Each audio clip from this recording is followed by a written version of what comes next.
کہ تم علی سے اتنی محبت کرتے ہو، ایک دن آئے گا کہ تم تلوار لے کے علی کے خلاف کھڑے ہو جاؤ گے۔ تو تم نے کیا کہا تھا؟ یا رسول اللہ میں علی کے خلاف کھڑا ہوں گا؟ فرمایا ہاں، تم اس وقت ظالم ہو گئے۔ ایک ایسا شخص جس نے 8 سال کی عمر میں اسلام قبول کیا، جس نے اسلام کو 0 سے 3 براعظموں میں پھیلتے ہوئے دیکھا، اور اب اس کو بڑھاپے میں یہ دن دیکھنے پڑ رہے ہیں کہ اس کے سامنے اسلام کا شرازہ بکھر رہا ہے۔ حضرت علی جو ہیں وہ یعنی کوفے میں شہر سے باہر، آپ کو پتہ ہے کنویں ہوا کرتے تھے، اکیلے جا کے کنویں پہ بیٹھ کے رویا کرتے تھے۔ حضرت زبیر وہ صحابی ہیں یعنی جو نبی علیہ السلام کے بہادر ترین اصحاب میں سے 12 بندے غزوہ احد میں حضور کے ساتھ رہ گئے تھے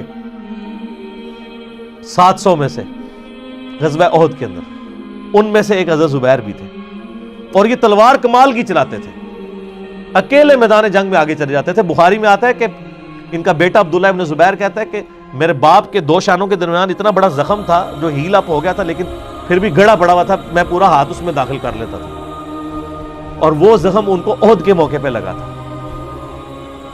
ٹھیک ہے، اور پھر اسی حدیث میں بخاری کے آتا ہے کہ جنگ یرموک کے موقع پر لوگ یعنی لیڈر کے اوپر چل رہے ہوتے ہیں، تو حضرت زبیر بھی ایک اسکواڈ کو لیڈ کر رہے تھے، تو لوگوں نے کہا حضرت آپ آگے جائیں، انہوں نے کہا جب میں آگے جاؤں گا تو میرے ساتھ کوئی نہیں آگے جا سکے۔ وہ اکیلے گھوڑے کو انہوں نے جو ہے وہ ایڑی لگائی اور رومن امپائر کی یعنی فوج کے اندر گھس گئے، اور کوئی بھی ان سے لڑنے کے لیے تیار نہیں ہوتا تھا، اتنی بہادری تھی ان کے اندر، لیکن جنگ جمل میں حضرت علی کے مقابلے پہ آ گئے۔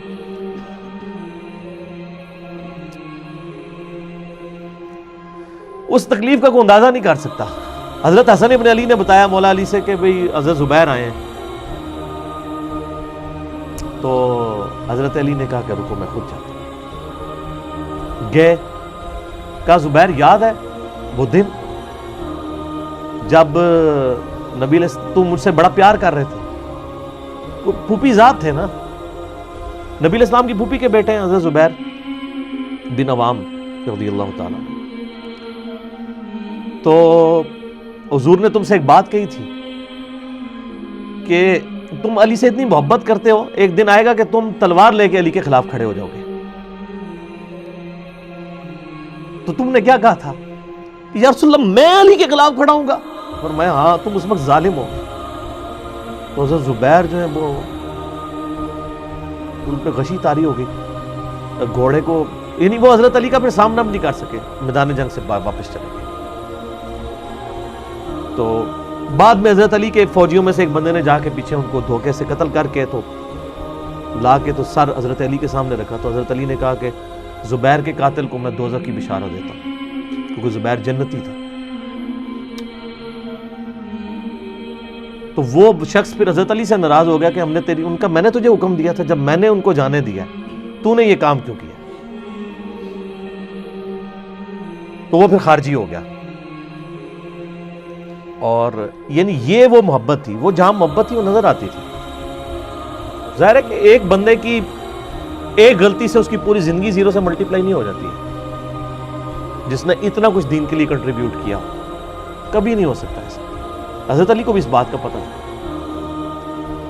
بہرحال یعنی اللہ تعالیٰ ان سے راضی ہو، اسی لیے نبی علیہ السلام کی اس حدیث یعنی وہ حضرت علی کے اس قول کو حضرت علی فٹ کیا کرتے تھے حضرت زبیر، طلحہ اور حضرت عثمان ابن عفان پہ رضی اللہ تعالیٰ۔ باقی آپ میرا کربلا والا ریسرچ پیپر پڑھیں تو آپ کو پتہ چلے گا کہ کتنی یعنی مشکل وقت حضرت علی نے اپنی خلافت میں دیکھا ہے اس حوالے سے۔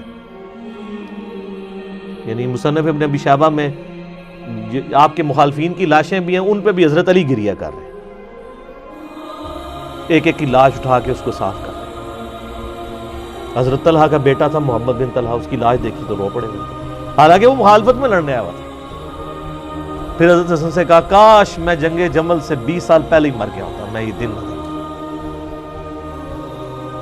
ایک ایسا شخص جس نے 8 سال کی عمر میں اسلام قبول کیا، جس نے اسلام کو 0 سے 3 براعظموں میں پھیلتے ہوئے دیکھا، اور اب اس کو بڑھاپے میں یہ دن دیکھنے پڑ رہے ہیں کہ اس کے سامنے اسلام کا شرازہ بکھر رہا ہے، کہ مسلمانوں سے لڑ رہے ہیں۔ ایک ایک جنگ میں 8-8 10 ہزار لوگ، جن میں مرنے والے صحابہ ہیں، حضور کی تربیت یافتہ، جو ایک آواز کے اوپر حضور کی لبیک کہنے والے تھے، شیر و شکر تھے آپس میں. آپ اندازہ کر سکتے ہیں. اس لیے حضرت علی جو ہیں وہ یعنی کوفے میں شہر سے باہر آپ کو پتہ ہے کنویں ہوا کرتے تھے، اکیلے جا کے کنویں پہ بیٹھ کے رویا کرتے تھے کہ اللہ اس امت کے ساتھ کیا ہو گیا. کوشش کرتے رہے، اینڈ رزلٹ یہ ہے کہ وہ خلافت کا نظام. اسی لیے مصنف ابن ابی شیبہ میں آتا ہے کہ آپ نے فجر اور عشاء کی نمازوں میں قنوت نازلہ پڑھی، اللہم علیک بمعاویہ و اشیاعہ، اے اللہ معاویہ اور اس کے شیعہ کو برباد کر، علی اور اس کے عمرو بن عاص اور اس کے شیعہ کو، ابا سلمی اور اس کے شیعہ کو، قیس اور اس کے شیعہ کو برباد کر. باقی احادیث میں آپ علیہ السلام نے جو بشارت کر دی تھی، سنن سعید کبریٰ کے اندر حدیث موجود ہے، حاکم کے اندر، کہ نبی علیہ السلام نے حضرت علی سے ایک دن فرمایا تھا، اے علی اگلی امتوں میں سب سے بڑا بدبخت وہ تھا جس نے قوم عاد کی اونٹنی کو قتل کیا اور اس کے بعد عذاب آ گیا. میری امت کا سب سے بڑا بدبخت وہ ہوگا جو تیرے سر کے خون سے تیری داڑھی کو رنگ دے. اور وہی ہوا ہے.